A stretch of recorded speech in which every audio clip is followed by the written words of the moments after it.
primer día de la semana al estudio bíblico, a cargo de nuestro hermano Orlando Romina, con la primera carta de los Corintios y el texto de memoria para cada uno.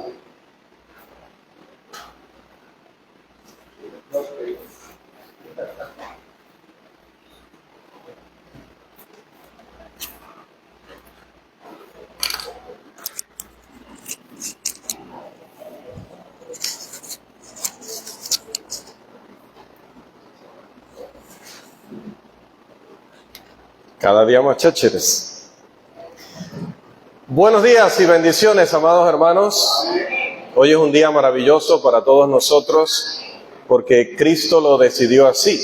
Pero también hoy es un día especial. Hoy venimos de galas, dentro de lo que nos alcanza el presupuesto. Hoy venimos de gala, porque hoy es un día de gala.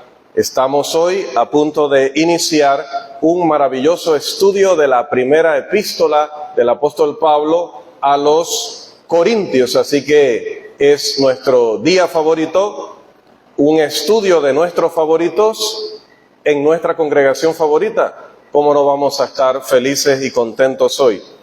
Nuestro tema de esta mañana, específicamente la lección número 1, es la ciudad de Corinto y la iglesia de Corinto. Nuestro texto de memoria, cada semana hay un texto de memoria, es Primera de Corintios, capítulo 1, versículo 10, como hemos estado anunciando. También les hemos pedido a todos que recuerden que todo el plan de estudio hasta junio está ya en el mural, cada lección que corresponde cada semana, cada texto de memoria que corresponde cada semana, de manera que hoy en el receso nos acercamos allá y anotamos cuál es el texto de memoria del próximo domingo. Cada día que está marcado allí tenemos que cubrir el material planeado para ese día, como debe ser. Vamos entonces a iniciar pidiendo los 3 voluntarios que nos van hoy a compartir el texto de memoria. Por favor, hermana Ashley Vergara. Primera de Corintios 1:10. Os ruego pues, hermanos, por el nombre de nuestro Señor Jesucristo, que habléis todos una misma cosa, y que no haya entre vosotros divisiones, sino que estéis perfectamente unidos en una misma mente y en un mismo parecer. ¿Cómo se siente, hermano Rafael? Amén. ¿Quién más? Hermana Severina, Primera de Corintios. Primera de Corintios 1:10. Os ruego pues, hermanos, por el nombre de nuestro Señor Jesucristo, que habléis todos una misma cosa, que no haya entre vosotros divisiones, sino que estéis perfectamente unidos en una misma mente y en un mismo parecer. Amén. ¿Cómo se siente, Didier? Esa es mi tía, dice, ¿eh? Bien. ¿Quién más? Uno más. Hermana Emi. Primero de Corintios 1:10. Os ruego pues, hermanos, en el nombre de nuestro Señor Jesucristo, Por el nombre. por el nombre de Señor Jesucristo, que habléis todos la misma cosa, que no haya entre vosotros divisiones,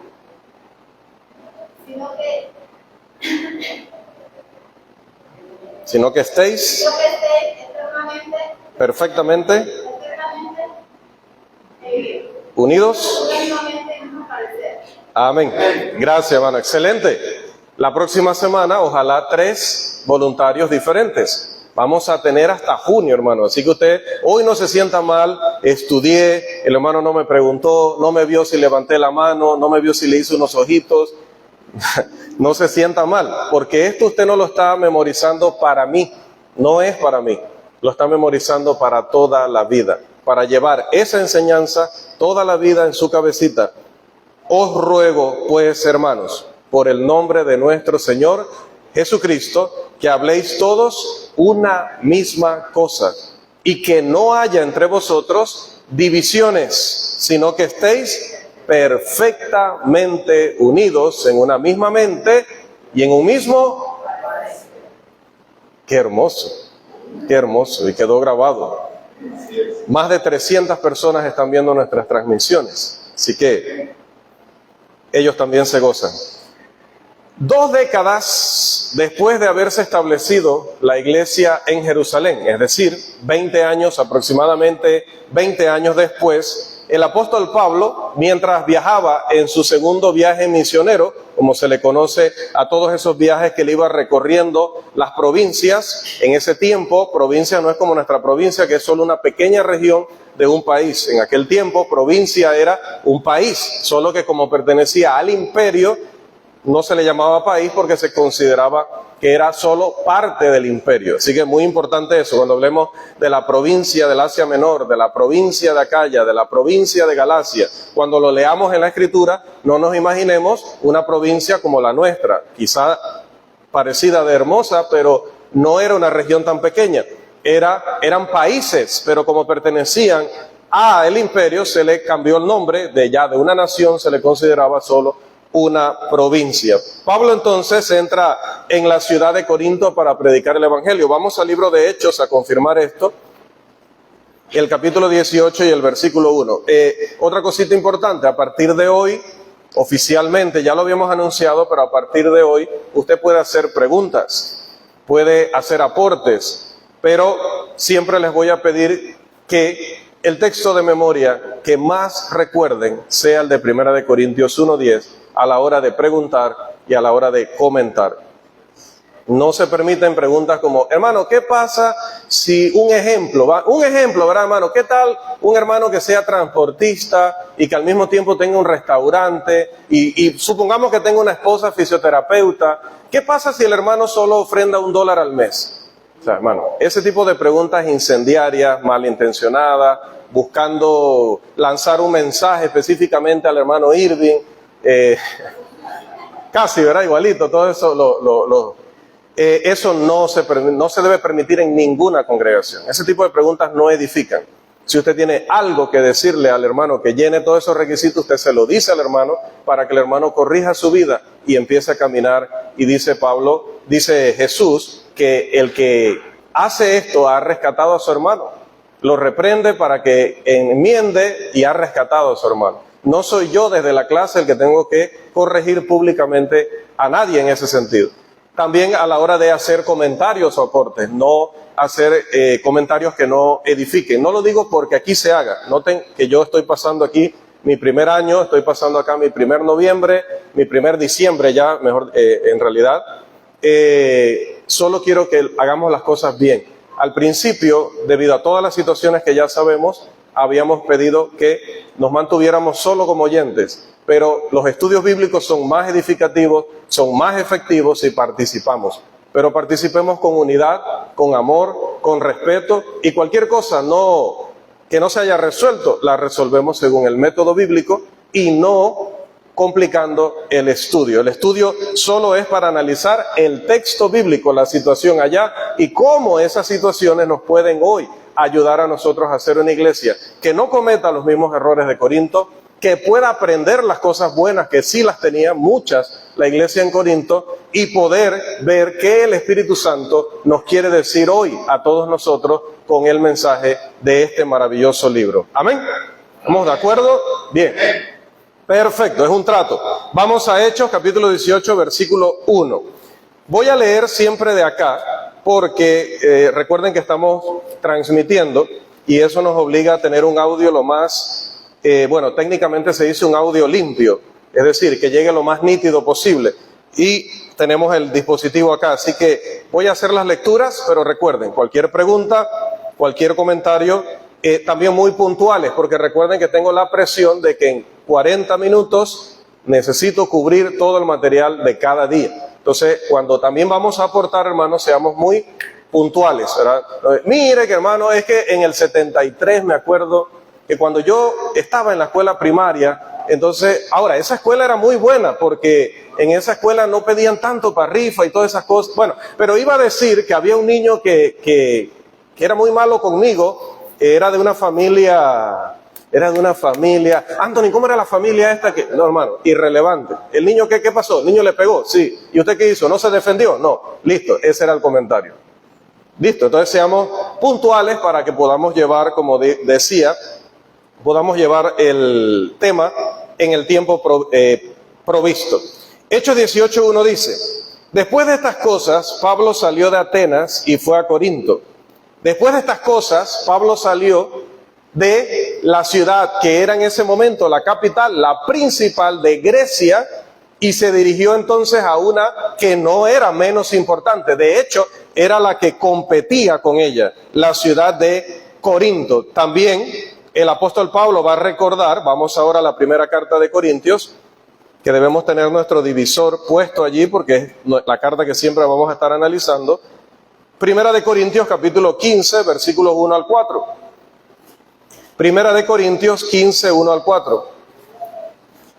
Además os declaro, hermanos, el evangelio que os he predicado, el cual también recibisteis, en el cual también perseveráis, por el cual asimismo, si retenéis la palabra que os he predicado, sois salvos, si no creísteis en vano. Porque primeramente os he enseñado lo que asimismo recibí, que Cristo murió por nuestros pecados conforme a las Escrituras, y que fue sepultado y que resucitó al tercer día, conforme a las Escrituras. Entonces aquí el apóstol dice o les recuerda: yo les prediqué a ustedes el evangelio, yo les enseñé lo que a mí el Señor me reveló en primer lugar. Durante 18 meses, dice la Escritura, el apóstol Pablo trabajó en esta ciudad como predicador, pero también a nivel personal como, ¿qué era él? ¿Cuál era su profesión? Fabricante de tiendas. Fabricante de tiendas, no de tiendas donde uno compra el real de mentas, ni la cebolla, ni el tomate para la ensalada. No, tiendas de las que se usan y se usaban en la antigüedad para vivir, o en el caso del tabernáculo para adorar. Fabricante de tiendas, así que hacía doble trabajo, no trabajaba a tiempo completo, practicaba su profesión para sustentarse, pero al mismo tiempo predicaba el evangelio. 18 meses lo dedicó a esto, dice 18:3 de Hechos. Volvemos al libro de Hechos 18:3. En las clases sí pasamos rápidamente sobre algunos textos, porque solamente estamos confirmando información. Hechos 18:3 dice: y como era del mismo oficio, se quedó con ellos y trabajaban juntos, pues el oficio de ellos era hacer tiendas. Cuando dice ellos, ¿a quiénes se refiere? Pablo y ¿quiénes más? Priscila y Aquila, aunque el hermano José lo dijo en el orden moderno. Priscila, porque es la mujer, dice mujeres y niños primero, ¿no? Pero en la antigüedad no se decía el nombre de la mujer primero. Lo siento, hermanas, lo siento. Era así. De hecho, pues qué bueno que ya no es así, ¿verdad? Pero en aquel tiempo, Aquila y Priscila, porque era el líder, se mencionaba el líder primero. También tenemos el versículo 11. Versículo 11. Y se detuvo allí 1 año y 6 meses enseñándoles la palabra de Dios. Para que vea que no es que soy tan viejito. Sé que eran 18 meses porque la Escritura lo dice claramente, ¿verdad? Además, tenemos el 12:13 segunda de Corintios 11:7 primero. Segunda de Corintios 11:7.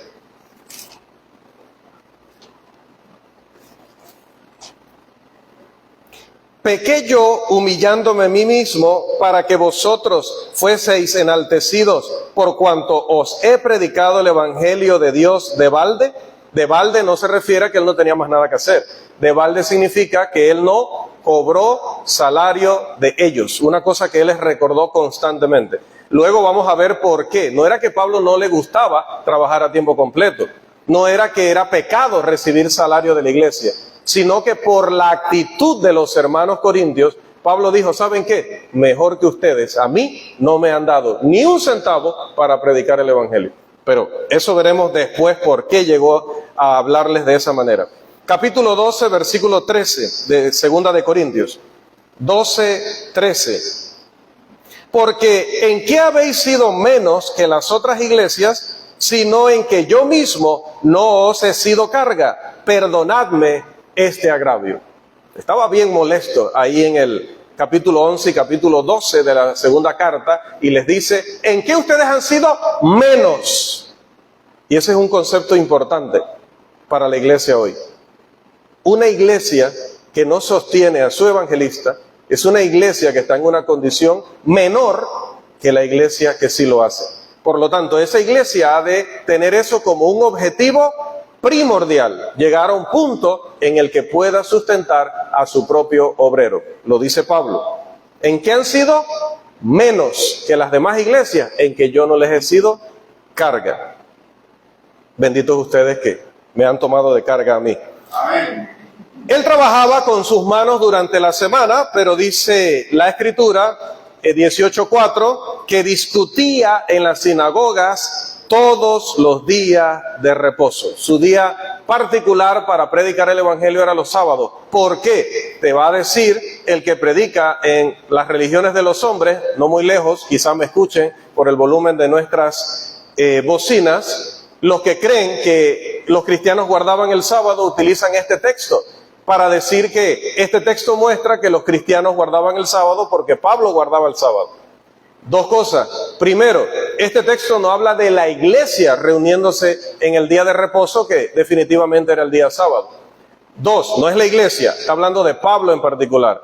Número dos, las personas que estaban allí eran incrédulos. Pablo les estaba predicando el evangelio. Es como que yo hablara con los amigos del séptimo día porque ellos están reunidos y entonces yo los vea que están todos allá afuera y yo llegue y les empiece a predicar el evangelio. Que yo creo, ellos no apedrean a los que no guardan el sábado entre ellos, pero a mí me apedrearían si hago eso. Pero quizá algún día habrá que hacerlo. Llegar y verlos a todos juntos el sábado y predicarles el evangelio. Pero yo aprovecho una circunstancia, están todos juntos. Entonces yo llego y les predico. Pablo tenía algo adicional. Pablo era de su misma nacionalidad, había sido uno de ellos, había sido muy respetado entre ellos. Luego veremos que él habla de sus logros en el judaísmo. Había sido uno de los principales líderes del judaísmo. Entonces él debía aprovechar esa influencia para tratar de compartirles el evangelio. Entonces nada está hablando el texto de la iglesia adorando el sábado. Usted debe preguntarle a la persona, ok, me citaste Hechos 18:4, pero pregunta, ¿ahí está la iglesia o están los incrédulos? ¿Está la iglesia o están los incrédulos? ¿Está la iglesia o están los incrédulos, por favor? Los incrédulos.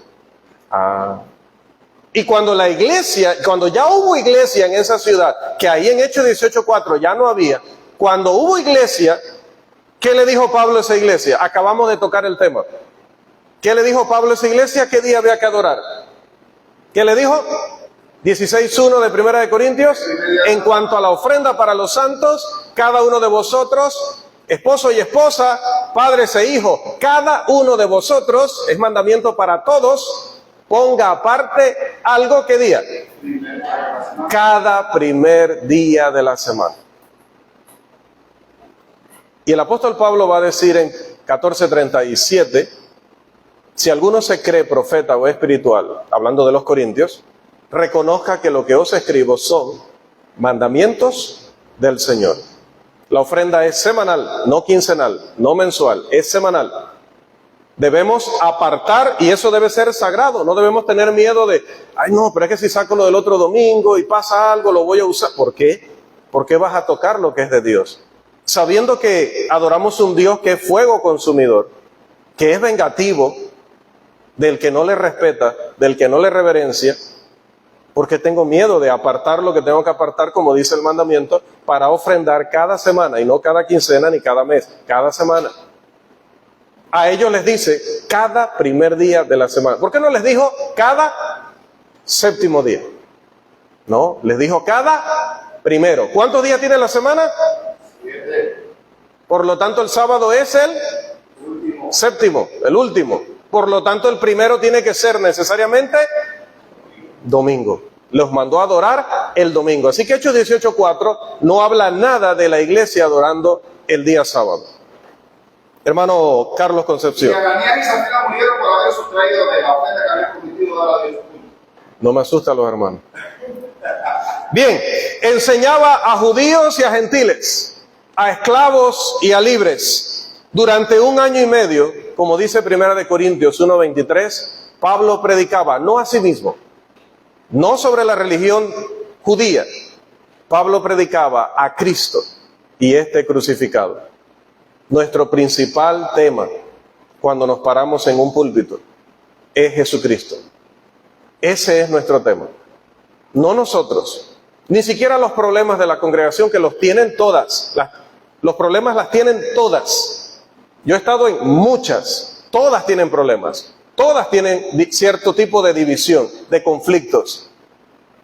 Problemas con hermanos, con la vestimenta, con la forma de hablar, con su consagración, con su entrega. Todas, no hay una a nivel mundial que no tenga problemas, porque es que el ser humano no es perfecto. Donde quiera que estemos va a haber problemas. Usted nunca piense, ay, ojalá yo estuviera acá en Santiago. Sé que los hermanos a veces en Penonomé suspiran así, ay, ojalá. Pero hermanos, un tiempo en Santiago convencería a los hermanos de Penonomé, oye, pero yo me vine para acá y yo creo que ya estábamos mejor. Y es así, y va a otra congregación, oye, mira, pero estoy mejor acá que en Penonomé y Santiago. Y podemos ir así buscando y buscando, y nunca, hermanos, nunca nos quedaríamos en una sola congregación. Pero ¿sabe por qué nos pasa eso? Porque perdemos el enfoque. El enfoque es Cristo. Usted no viene aquí por mí. Si yo no estoy siendo lo que debo ser, no se desanime por mí, no se aparte por mí. Usted siga a Cristo, repréndame, exhórteme, corríjame, busque la manera de que yo pueda cambiar eso. Pero no haga lo de salir por esa puerta y no volver, porque eso lo está condenando a usted. Y eso no me está ayudando a mí en nada. Yo me iré a la condenación por estar aquí siendo de doble ánimo, y usted se irá a la condenación por apartarse del cuerpo de Cristo. Un dedo que usted se corte y lo deje aparte no va a sobrevivir. Espiritualmente nadie sobrevive fuera de la iglesia del Señor. ¿Que este cuerpo es perfecto? No lo es. ¿El nuestro físico lo es? No. Algunos estamos cerca, pero perfecto nadie. ¿Qué pasó, hermana Lourdes? Bien, no me refería a mí, es el plural literario. En el plural literario uno dice nosotros, pero uno no se incluye. Bien, Pablo se enfocaba en Cristo. Se enfocaba en Cristo, en una ciudad que era valorada por su ubicación estratégica. Estaba entre dos mares. La ciudad de Corinto, la ciudad de Corinto es especial para nosotros, porque precisamente era un istmo, como nosotros somos un istmo. Precisamente estaba entre dos mares, como nosotros estamos entre dos mares. Y aquí particularmente en Veraguas, porque Corinto era bañada en sus costas por ambos mares, como Veraguas, como ninguna otra provincia en Panamá. Y los demás, no sé, elogiados por su cultura y bien conocidos por su avance comercial, Corinto era clave. El apóstol Pablo no hacía lo que nosotros hacemos. Cuando queremos predicar el evangelio, utilizamos, y lo voy a decir con amor, y cada quien tiene que dar cuenta de su obra. Yo no estoy para evaluar a nadie, nadie me tiene que dar cuentas a mí, como yo tampoco le tengo que dar cuentas a nadie fuera de la congregación local. Pero es solo para que reflexionemos, lo meditemos y quizás corrijamos un poquito el rumbo. Cuando se hace una super campaña evangelística, cuando se hace una gran gira médica, cuando se invierten miles de dólares en una actividad de ese tipo, ¿qué se está haciendo de hace unos 30 o 40 años para acá? Sobre todo unos 20 o 30 años para acá. Otra vez, con todo el respeto, todos merecen el evangelio, todos tienen que escuchar el evangelio. Es cierto que tenemos que ir a todo lugar.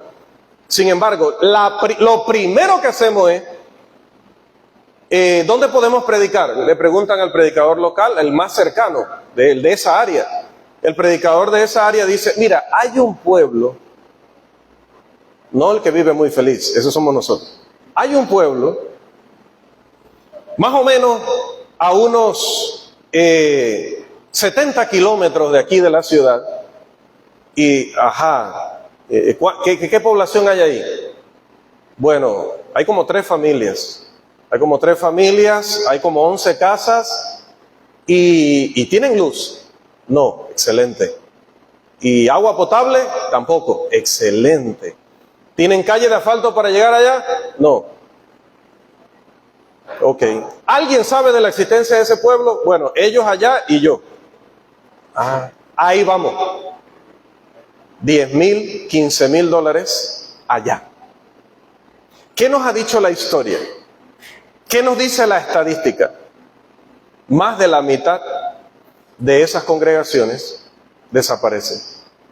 Porque luego, si se enferma ese hermano, si muere ese hermano, si nadie luego quiere ir a internarse allá para predicarles el evangelio, si ellos no se mantienen en comunicación, en relación y comunión con las demás iglesias por la distancia, ¿qué sucede?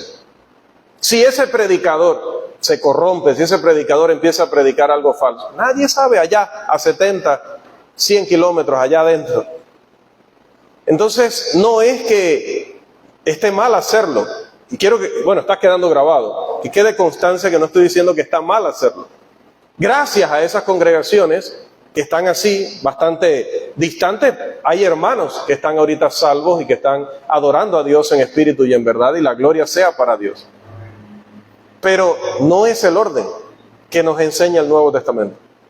El Nuevo Testamento nos enseña que primero vienes a la ciudad, estableces una congregación allí, la haces fuerte, y esa congregación fuerte empieza a hacer esa labor de irse expandiendo. No es que no se debe predicar en esas áreas. Imagínense que no se hubiera predicado en esas áreas, nuestros hermanos Vázquez, mire de dónde los hermanos vienen. Hay que llegar a donde haya que llegar, a todas las costas, a todos los lugares. Vuelvo a recalcar para que no se me malinterprete. Pero creo que aquí se hizo, entiendo yo, que aquí se hizo en el orden del Nuevo Testamento. Se estableció Santiago y Santiago luego se fue expandiendo para llegar a cada lugar. Y Santiago sigue siendo una congregación vigente, una congregación fuerte que incluso aún se puede seguir expandiendo más, enviando obreros que abran nuevas obras. Por lo menos ese es uno de los planes. Otra vez quiero recalcar, no estoy diciendo que por eso Santiago sea superior, que Santiago es mejor, no hermano, a veces yo les tiro piropos y a veces solo estoy hablando de lo que dice la Biblia. La Biblia dice que deberíamos esos miles de dólares invertirlos en la ciudad, donde somos visibles, porque sabe también que es lo importante de trabajar empezando en la ciudad, que todos esos hermanos que vienen, bueno, ya voy yo con los lugares que ni los conozco. Todos los que vienen de, voy a tratar, todos los que vienen de Cañazas, todos los que vienen del Roble, todos los que vienen de Punta Delgadita, todos los que vienen de Santa Fe, todos los que vienen de San Francisco, todos los que vienen de Calobre, todos los que vienen de La Mesa, que siempre la menciono, todos los que vienen de Soná, todos los que vienen de Contigo, Oruga, Atalaya, Área Cañera. Todos vienen a la ciudad, siempre, de una manera u otra. Todos vienen a la ciudad. El transporte público, bendito sea Dios, pasa aquí. Todos los que vienen incluso de otras provincias a estudiar en nuestra escuela de maestros, tienen que ver a la iglesia de Cristo. Y tenemos visitas que están viniendo porque nos dijeron, estábamos allí, miramos y vimos que había una iglesia de Cristo aquí. Esa persona que nos ve, que está en otro pueblo, nos puede visitar. Y esa persona puede ser el varón macedonio que lleve el evangelio a esos lugares. Ese fue el método de los apóstoles. Fue el método que hizo que la iglesia de Cristo fuera fuerte, poderosa y que igual se expandiera. Entonces, hago un llamado, hago una apelación para que analicemos eso. El modelo correcto era llegar a los puntos estratégicos, establecer una congregación fuerte y de esa congregación fuerte, entonces llegar a cada lugar. Porque, hermanos, lo que se está usando en esas campañas, lo que se está usando en esas giras médicas, es la ofrenda del Señor. Y eso es sagrado. Y hay que administrarlo con absoluta sabiduría. Entonces, ¿qué mejor sabiduría que la de Dios? ¿Qué mejor sabiduría que la de los apóstoles? No es que lo inventó Veraguas, no. Veraguas ha sido fiel en ese modelo. Pero ojalá lo hiciéramos siempre y lo hiciéramos todos y tendríamos más éxito como iglesia en cada lugar. La ciudad de Corinto, la ciudad a la que Pablo entró aproximadamente en el año 50 después de Cristo, tenía de existencia solo unos 100 años. ¿Por qué? Porque antes sí había otra ciudad que era la antigua ciudad de Corinto. Esa ciudad había existido, sí, durante varios siglos, desde antes de la época del famoso poeta griego Homero, aquel que escribió la Ilíada y la Odisea, y que se refirió a esa ciudad 800 años antes de Cristo como la rica Corinto, en el libro segundo de la Ilíada. Ya en el primer siglo, el historiador y geógrafo griego Estrabón, anótelo allí por si viene un bebé en camino, también mencionó a Corinto como la llamada ciudad rica y luego dio un ejemplo de los gobernantes de la ciudad. Aquí está Estrabón para que lo conozca. Este griego que se la pasaba recorriendo el mundo para conocer lugares y hacer informes detallados de las características de cada ciudad, dice sobre Corinto, hablando de uno de los habitantes de la antigua Corinto, no la que Pablo luego conoció, la anterior, la ciudad anterior a esa. Dice sobre esa ciudad: Demaratus, anótelo, es uno de los nombres que había, o de los hombres que había estado en el poder en Corinto, huyendo de las sediciones allí. Vamos a hacer un ajuste a ver si no se da el desastre. Dios es bueno de tantas maneras.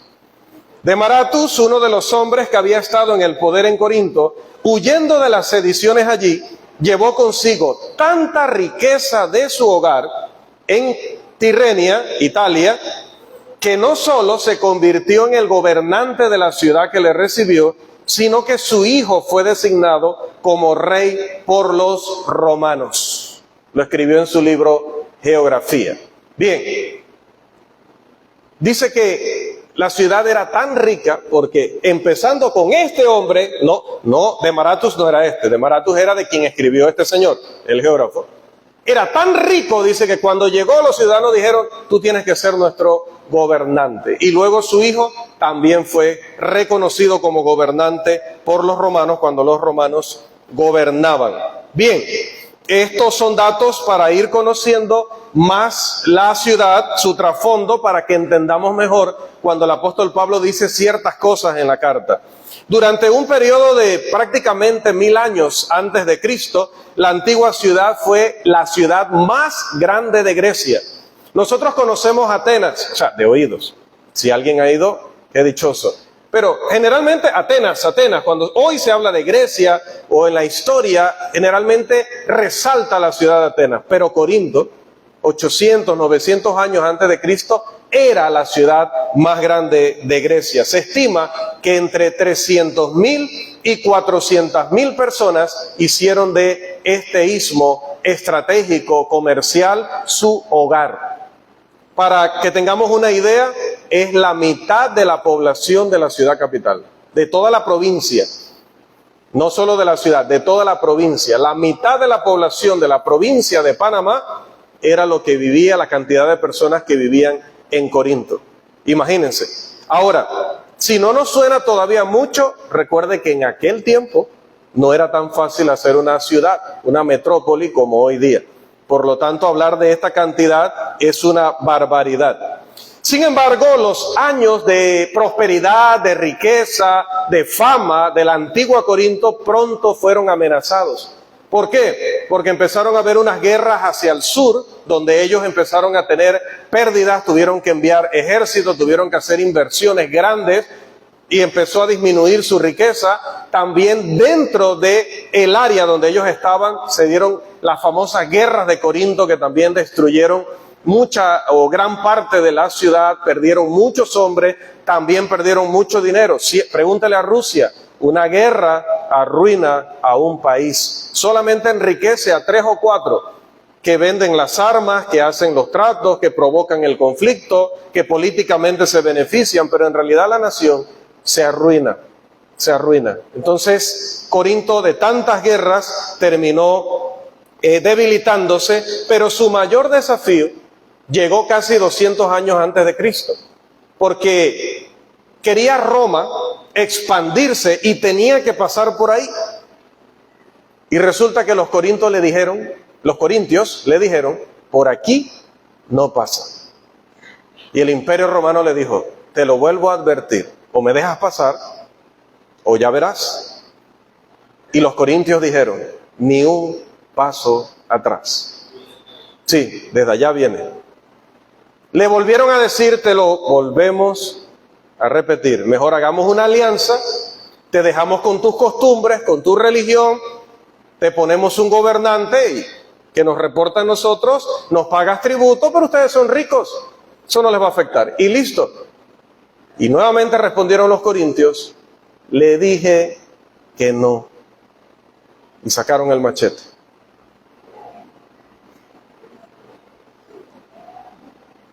De pie o muerto, pero nunca de rodillas. Roma dijo, bueno, al que no quiere caldo, 2 tazas. 3 años rodearon la ciudad y la debilitaron, que no entraba nadie y no salía nadie. Estaban tan débiles, muertos de hambre, arruinados, había muerto tanto soldado, había muerto tanto ciudadano, que 3 años después se rindieron. Las fuerzas romanas, no se rindieron en sí, las fuerzas romanas entraron y devastaron la ciudad.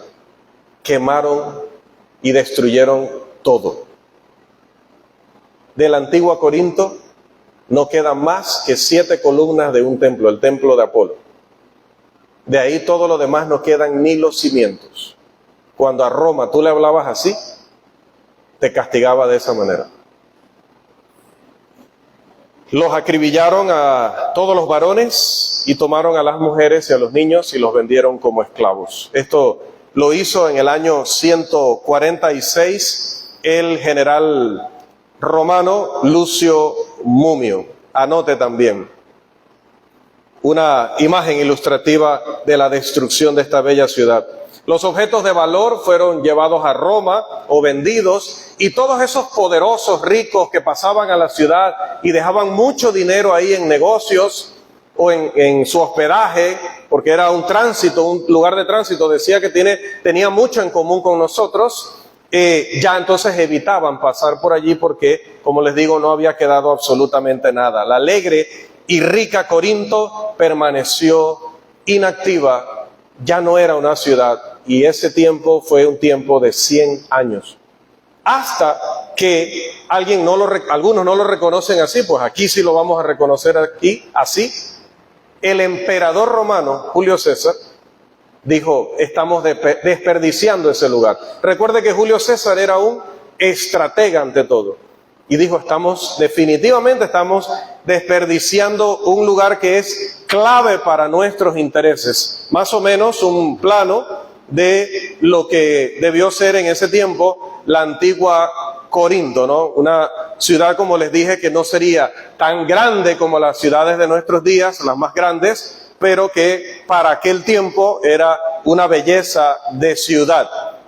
Miren lo interesante, lo que es la ubicación de ellos. Corinto es esta zona, voy a usar de nuevo, los varones dicen, ¿para qué le compramos esto si usted se la pasa señalando allá igual? Corinto es esta zona de aquí, ¿ve? ¿Ve esta línea que está aquí? ¿La ven? La mayoría, ¿verdad? Qué bueno es Dios. Bueno, esa línea es esto. Pero claro, hoy está mejorado. O sea, esto tiene un tiempo. Esta es una foto moderna, no es que así estaba en los tiempos de Pablo. Hago la aclaración. Así está en tiempos modernos. Y es esto de aquí, el canal de Corinto. Puede luego googlear, dicen ahora, y leer un poco más sobre eso. Pero note el estrecho aquí. De largo medía unos 32 kilómetros. Y de ancho, en la parte más amplia, 12 kilómetros. Y aquí, en la parte más delgada, en la cinturita, 6 kilómetros de ancho. ¿Cuánto es acá? Había que investigar eso. Hermano Carlos me está fallando. En el año 44 antes de Cristo, el emperador romano Julio César dice, no hombre, vamos a repoblar eso, vamos a refundar esa ciudad y la vamos a aprovechar. Entonces tomó personas de Italia que habían sido esclavos, pero que habían logrado su libertad, ahora eran hombres libres, hombres que podían comerciar, hombres que podían llevar una vida normal, y los envió todos allá.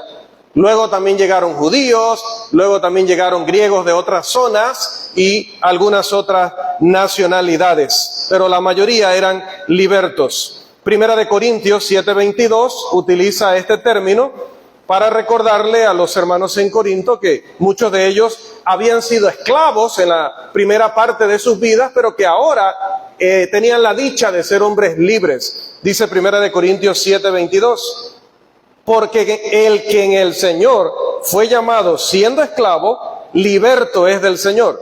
Asimismo, el que fue llamado siendo libre, esclavo es de Cristo. Por precio fuisteis comprados, no os hagáis esclavos de los hombres. Cuando usa ese término, varios de ellos ya de una cierta edad decían, yo sé de lo que habla. Yo fui un esclavo hasta que pude comprar mi libertad. Y ahora tengo prosperidad, ahora tengo un negocio, ahora tengo una muy buena casa. Ahora soy libre de los hombres.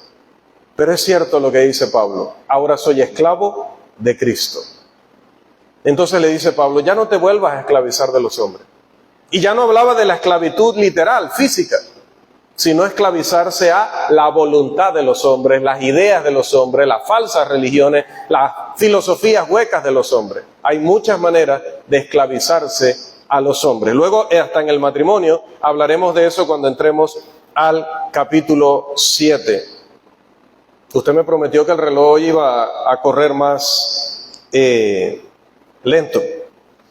Bien, como decía, hay dos golfos y hay mares aquí. Tenemos permítame recordar, tenemos aquí el Golfo Sarónico, es este, y el Golfo de Corinto. Golfo Sarónico, Golfo de Corinto. Luego lo vamos a ver en un mapa completo para entender cuál era la importancia de que eso fuera tan estrecho como nuestro país para el tema de la navegación. Entonces, desde el este, el mar Egeo, que es este de aquí, se atravesaba Corinto para llegar entonces al mar Adriático y el mar Jónico en otra vez decía, el Golfo de Corinto, que es este de aquí. Los navegantes podían rodear por acá por otro lugar que vamos a ver luego, pero había un serio problema allí. Entonces, cuando esto se habilitó, les ayudó mucho. Ahora, miren cómo era la gente en ese tiempo. Nosotros a veces nos dejamos engañar por los profesores, por los autores modernos, que nos dicen que la gente antes era como brutita, que la gente antes era cavernícola, que la gente antes era no sé qué, y te hablan del hombre de Cromañón, y te hablan del hombre de Pekín, y te hablan de no sé qué, Neandertal, pero que cada uno de ellos dice, no había desarrollado. La Biblia nos dice que es completamente al revés. Cuando el hombre estaba recién creado y en los primeros siglos, el hombre era mucho más fuerte, más capaz, más todo. ¿Cuánto duraba un hombre? El que más, por lo menos que tenemos registro de él. ¿Cuánto? 980. El mismo, mire, para que no se lo olvide nunca, es el mismo número al derecho, al revés, al derecho. 969 años, Matusalén. ¿Me va a decir usted que alguien que dura 900 años es menos capaz que nosotros? Que nos dan una existencia de 80 años y no la manejamos bien. No la manejamos bien. Ya desde los 30 estamos teniendo achaque. Me señalé figurativamente, ¿no? Ya desde los 30, ay, que no sé qué, que me duele, que la rodilla, que las articulaciones. 80 años y no los administramos bien. Ellos duraban 900 años. Ellos eran mucho más inteligentes. ¿Sabe qué hicieron? Construyeron un canal terrestre, algo que ahora quiere hacer Nicaragua y no ha podido hacer porque tienen a uno de los, pero bueno, no me puedo meter en política, pero tienen un demonio en el poder. Pero hicieron un canal terrestre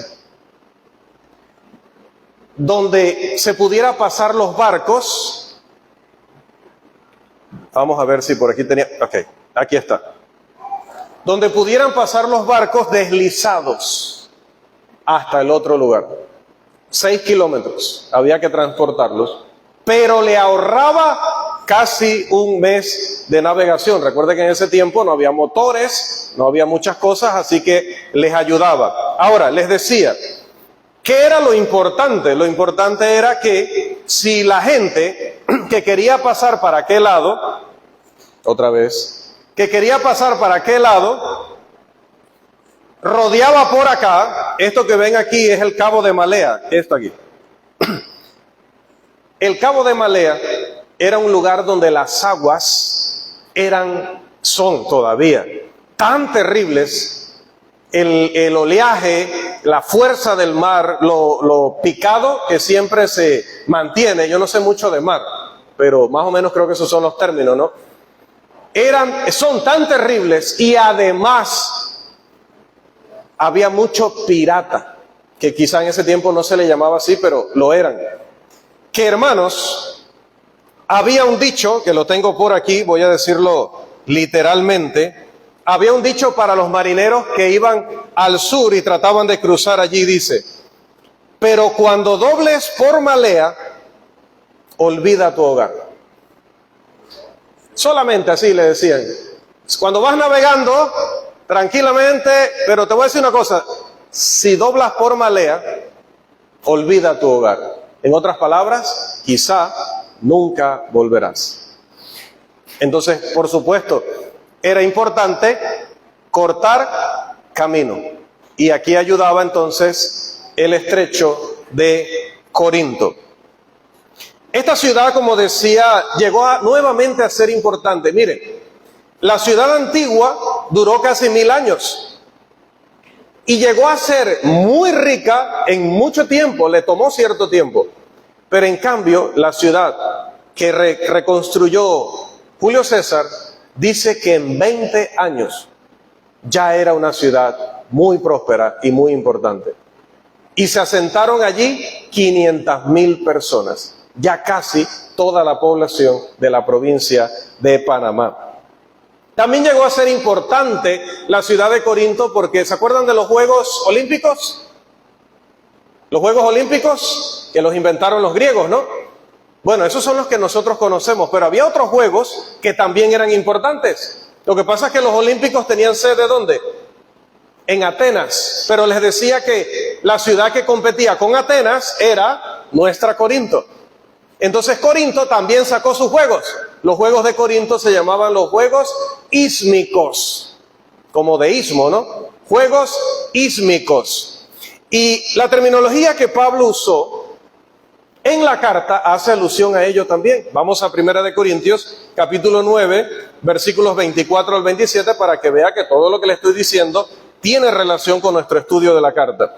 1 Corintios 9, 24 al 27 dice: ¿no sabéis que los que corren en el estadio, todos a la verdad corren, pero uno solo se lleva el premio?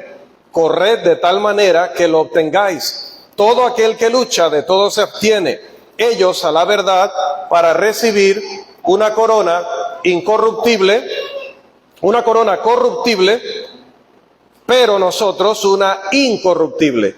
Así que yo de esta manera corro, no como a la aventura, de esta manera peleo, no como quien golpea al aire, sino que golpeo mi cuerpo y lo pongo en servidumbre, no sea que habiendo sido heraldo para otros, yo mismo venga a ser eliminado. Todo ese lenguaje para los corintios tuvo sentido. Entonces, por eso es que en las predicaciones hay que tener cuidado con esto. Mire lo que hay que tener cuidado con esto. Muchas veces cuando se hace alusiones o ilustraciones de cosas del día a día, algunos se ofenden y te dicen: hermano, predique Biblia. A mí no me hable de la Mesa y Santa Fe y San Francisco. No. A mí hábleme de Galacia, Capadocia, Bitinia. Entonces dicen que no podemos hacer eso, no podemos contar ciertas anécdotas o no podemos hablar de ciertas cosas que están sucediendo en la actualidad. Tengamos cuidado con eso, no estamos leyendo la Biblia como debe ser. Pablo utilizó los juegos sísmicos, que no eran nada que tenía que ver con el cristianismo, pero ilustraban un concepto espiritual. Jesús habló de cosas terrenales para ilustrar cosas celestiales. Es bíblico que yo diga, mira que la normal tal cosa, mira que el gobierno tal cosa, mira que la situación en Coiba tal cosa, que no se nos olvide Coiba, que es nuestra. Puedo hacerlo porque Pablo lo hacía. Pablo incluso citaba a escritores paganos, como cuando dijo, uno de vuestros propios poetas dijo, linaje suyo somos. Ese poeta que él citó era un mundano, pero lo que dijo era una verdad. Pablo lo citó y quedó escrito en la Biblia. También allá cuando escribe a Tito le dice, uno de sus propios profetas, y le llama profeta. Era un profeta falso, pero para ellos era profeta, para los cretenses, no para la iglesia. Uno de sus propios profetas dice que son mentirosos, malas bestias, glotones. Y citó un mundano para dar un ejemplo de que la verdad es la verdad. ¿Se acuerda lo que dijimos el otro día? La verdad es la verdad, así la diga una asna. ¿Como la de quién? ¿Como la de quién? La de Balaam, la que le habló al profeta y le dijo, ¿por qué me golpeas? Oye, yo te llevo para todos lados, nunca me he quejado, siempre he ido para donde tú quieres. Y hoy no te preguntas por qué me estoy deteniendo. Es que me estás dejando en ridículo, la gente se queda mirando. Sí, pero hay un motivo. Imagínense, un asna le dijo, razona, tengo años contigo, siempre te he llevado donde tú quieras. No te cabe en la cabeza. Ay, qué raro. Mire que nosotros sí lo hacemos. Hoy la gente está asustada porque dice que las ovejas están caminando en círculo, que las gallinas están caminando en círculo, que no, las hormigas están caminando en círculo, que la naturaleza nos está avisando algo. Bueno, a veces sí.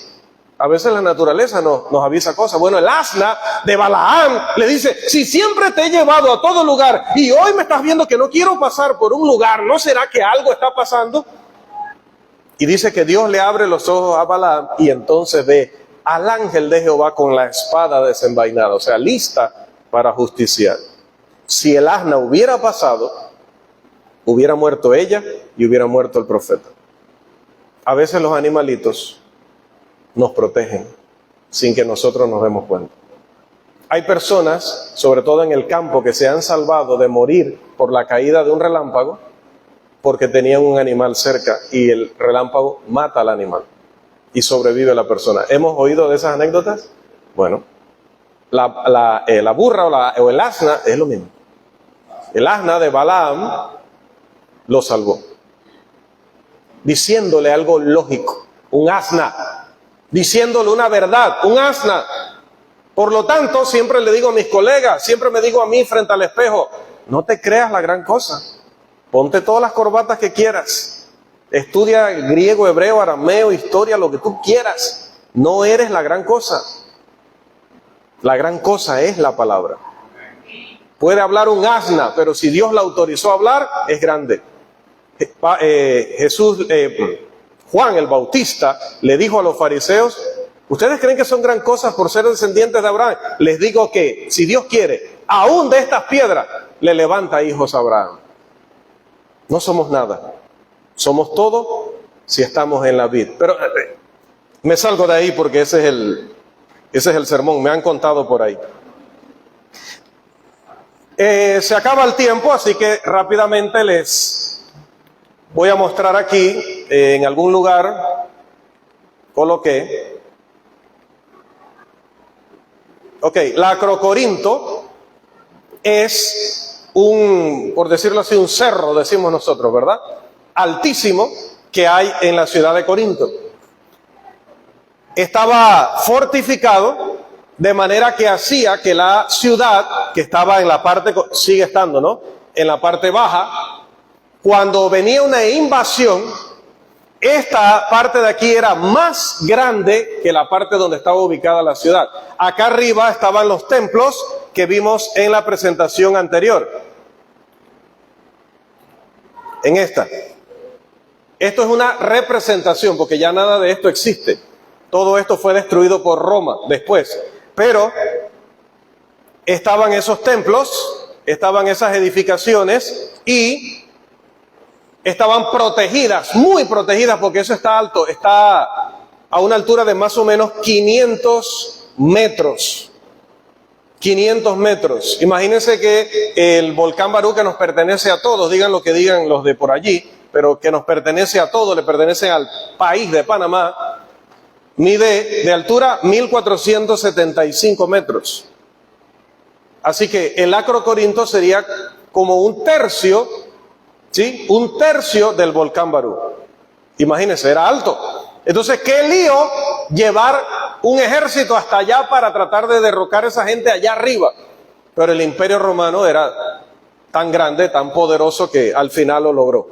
Pero allá arriba entonces estaba el famoso templo de Afrodita, un templo que es importante en la historia e importante en nuestro estudio de la carta de Primera de Corintios.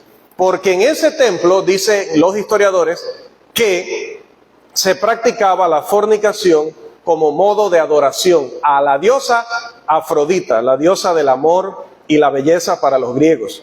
Entonces, en el templo había sacerdotisas, dice que eran 1000, y que el que iba a adorar llegaba, pagaba, era una prostitución sagrada, entre comillas, le pagaban a la muchacha, se metían a habitaciones, fornicaban, y de esa manera dice que entonces la diosa era adorada. En vez de cantar y orar y escuchar la palabra como nosotros, para ellos adorar era meterse con las prostitutas del templo. Por eso es que en la carta a los Corintios, Pablo es muy enfático con el tema de la fornicación y con el tema de los ídolos.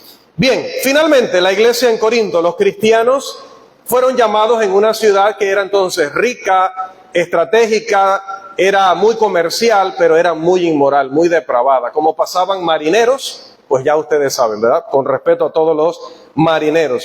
¿A qué tipo de personas les predicó Pablo y se convirtieron en esa ciudad? Lo recordamos con el capítulo 6, Primera de Corintios 6, versículos 9 al 11. Primera de Corintios 6, 9 al 11. Dice, ¿no sabéis que los injustos no heredarán el reino de Dios? No erréis, ni los fornicarios, ni los idólatras. Mire la listita. Ni los fornicarios, ni los idólatras. Empieza por los fornicarios. Ni los idólatras, ni los adúlteros, ni los afeminados, ni los que se echan con varones, ni los ladrones, ni los avaros. Sí, ni los avaros, ni los borrachos, ni los maldicientes, ni los estafadores heredarán el reino de Dios. Pero mire el 11. Y esto erais algunos, mas ya habéis sido lavados, ya habéis sido santificados, ya habéis sido justificados en el nombre del Señor Jesús y por el Espíritu de nuestro Dios. Por esto Pablo va a advertir duramente a esta iglesia, y en los versículos 13 y 18 les va a decir, pero el cuerpo no es para la fornicación, sino para el Señor, y el Señor no para el cuerpo, y el Señor para el cuerpo. Huid de la fornicación. Así como muchos miembros del cuerpo del Señor hoy recaen en un mundo de pecado, recaen en antiguas costumbres, vicios, tentaciones, en la iglesia de Corinto algunos miembros obviamente estaban teniendo la dificultad de abandonar aquellas malas prácticas. En 1 Corintios 5:1 nos van a hablar de un hombre que incluso tenía la mujer de su padre. Algo tan escandaloso que dice, ni entre los mundanos se había dado un caso como ello.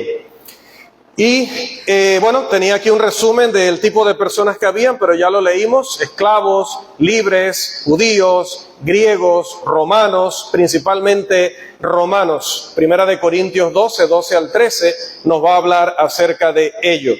También nos habla de que había personas con cierta solvencia económica. Por ejemplo, Erasto, que dice que era tesorero de la ciudad, debió tener un salario como siempre la gente en los bancos, siempre tienen un muy buen salario, me han dicho.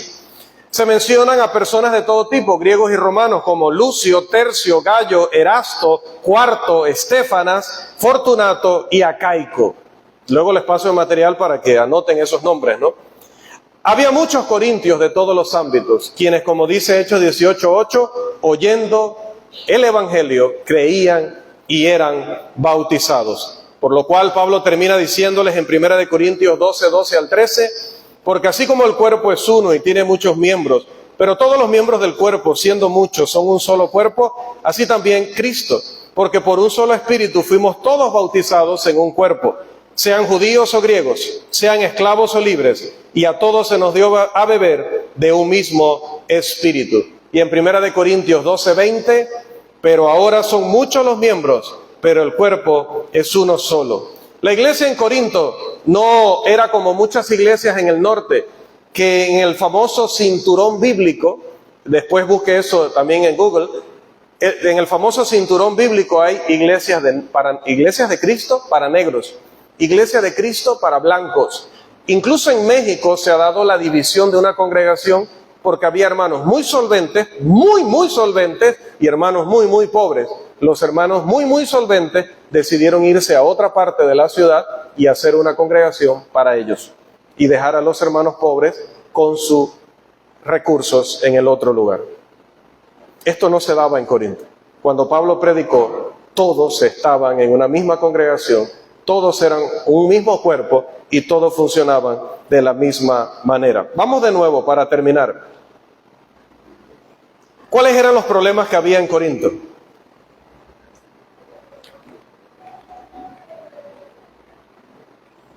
Oye, ¿dónde ese hombre dejó los problemas? Aquí está, el que hace las diapositivas. Algunos luchaban con pecados sexuales, otros negaban que existiera la resurrección, otros llevaban a sus hermanos a los tribunales de los mundanos, otros abusaban de sus dones espirituales, otros luchaban contra la idolatría, la fornicación y cómo usaban su libertad en Cristo, otros tenían problemas con el matrimonio y temas familiares, otros tenían problemas incluso para participar adecuadamente de la cena del Señor. Por lo cual, ahora sí, todos juntos, Pablo les dice en 1 Corintios, capítulo 1, versículo 10, os ruego, hermanos, falta una frase ahí, os ruego pues, hermanos, por el nombre de nuestro Señor Jesucristo, que habléis todos una misma cosa y que no haya entre vosotros divisiones, sino que estéis perfectamente unidos en una misma mente y en un mismo parecer.